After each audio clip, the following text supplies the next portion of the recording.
అందరికీ నమస్కారం అండి. బాచీరావు గార్డెన్ స్కూల్కి వెల్కమ్ అండి. ఈరోజు మన వీడియోలో తీయటి వెలక్కాయ గురించి చెట్టు గురించి మనం మాట్లాడుకుందాం. ఈ తీయటి మామూలుగా మనకి పచ్చి వెలక్కాయ తెలుసు, అందరూ పచ్చడి చేసుకుంటారు, కానీ అది వగరగా ఉంటుంది.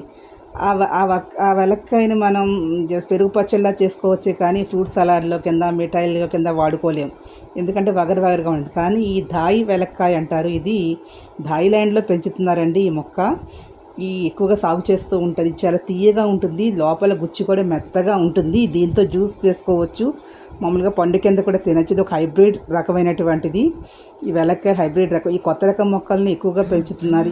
ఈ మొక్కలు పెంచుకోవడం వల్ల మనం చలికాలంలో వచ్చేటటువంటి వైరల్ ఇన్ఫెక్షన్స్ని దూరం చేస్తుంది. అంతేకాకుండా ఈ పండుతో పచ్చడి పెట్టుకుంటే కూడా చాలా రుచిగా ఉంటుందండి. మంచి పోషకాలు కూడా ఇది అందిస్తుంది. సో ఇది కుండీలో కూడా మనం పెంచుకోవచ్చు. సో మీ పెరటి కుండీలో ఈ మొక్కని పెంచుకోండి. థాయిలాండ్ది చాలా రుచిగా కూడా ఉంటుంది. ఈ వీడియో మీకు నచ్చినట్లయితే ప్లీజ్ ప్లస్ ఆరోగ్యాన్ని కూడా ఇచ్చే ఈ చెట్టుని పెంచుకోండి. ఈ వీడియో మీకు నచ్చినట్లయితే ప్లీజ్ సబ్స్క్రైబ్ మై ఛానల్. మరిన్ని కొత్త వీడియోతో ముందుకు వస్తాను. Thank you to all.